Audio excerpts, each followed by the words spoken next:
உங்கள் favourite TV ஷோக்களை இனி miss பண்ண தேவையில்லை. ZEE5 இல் முற்றிலும் இலவசமாக காணுங்கள். இங்கேயும் எப்பொழுதும். என்ன சம்பந்தி, ரொம்ப நேரமா ரிங் போயிட்டு இருக்க, எடுக்கல? என்ன ஏதாவது வேலையில் இருந்தீங்களா? இல்ல நான் கூட என் மேல இருக்கிற கோவத்துல தான் போன் எடுக்கலையோன்னு நினைச்சேன். அப்படிலாம் ஒண்ணும் இல்ல. நீங்க 3 பசங்களை பெத்தவர் தானே? நடைமுறையெல்லாம் தெரியும் தானே உங்களுக்கு?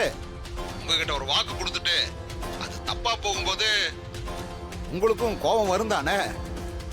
மனசுல எதையும் வச்சுக்காதீங்க. நான் எதுக்கு கூப்பிட்டேன்னு கேட்க மாட்டீங்க பாத்தீங்களா? சம்மந்தி, சொல்லுங்க, என்ன விஷயம்? கல்யாணத்துக்கு துணிமணி எல்லாம் எடுக்கணும். நம்ம பையன் உங்க கடையிலேயே எடுக்கணும்னு ஆசைப்படுறான். ஏன்னா நீங்க இவ்வளவு பெரிய கடையை வச்சிருக்கும் போது நீங்க நடத்தி வைக்கிற கல்யாணத்துக்கு வெளிக்கடையில துணி எடுத்தா உங்க கடை பேரு தான் கெட்டு போயிடும். உங்களுக்காக எப்படியெல்லாம் நான் யோசிக்கிறேன் பாருங்க. சம்மந்தி, சரி, அப்ப நம்ம கடைக்கே வந்துட்டுங்களா? எடுத்துக்கலாம், எடுத்துக்க சொல்லுங்க. சந்தோஷம் சம்மந்தி. அப்புறம் நகை, காரு, மற்ற விஷயங்கள்லாம் ஏற்பாடு பண்ணிட்டீங்களா?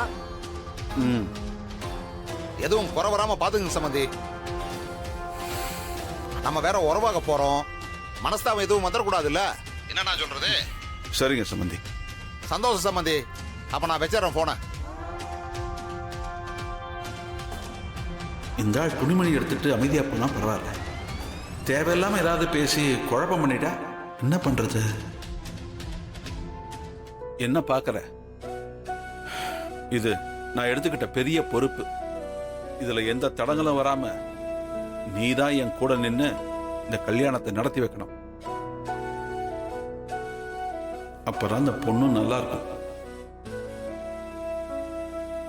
டேய், என்னடா இன்னைக்கு கடைக்கு லீவா? ரொம்ப ஜாலியா இருக்க போல. நீ வேணா கல்யாண பொறுப்பு எடுத்துக்கிய, நீயும் கடைக்கு போகாம ஜாலியா இருக்கலாம். என்னடா ரொம்ப கஷ்டமா இருக்கா? அதெல்லாம் உனக்கு புரியாதுடா, அது ஒரு மாதிரி கஷ்டம். ராகவா, இன்னைக்கு சேல்ஸ்லாம் எப்படி இருந்துச்சு? பரவாயில்லப்பா. விளம்பரம்லாம் பண்ணீங்களே, அதனால இம்ப்ரூவ்மெண்ட் ஏதாவது இருக்கா?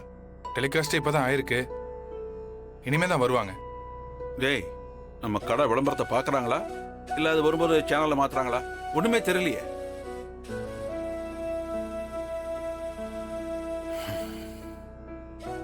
மாறா, மாப்பிள்ளை வீட்டில இருந்து நாளைக்கு கடைக்கு துணி எடுக்க வராங்க. கண்மணி கிட்ட சொல்லி அவங்க குடும்பத்துல இருந்து எல்லாரையும் வர சொல்லி கூட்டிகிட்டு போயிட்டு வந்துரு. ராகவா, அப்பா செலவுக்கு அவங்ககிட்ட பணத்தை கொடுத்துரு. இந்த மாறா புடி, கார்டை யூஸ் பண்ணிக்க. பின் தெரியும்ல, நம்ம கடை இருந்தாலும் பில் போடணும்டா. மாப்பிள்ளை வீட்டு ஆளுங்கிட்ட கொஞ்சம் மரியாதையா நடந்துக்க. ZEE5 ஆப்பை டவுன்லோட் செய்து அனைத்து எபிசோடுகளையும் இலவசமாக பாருங்க.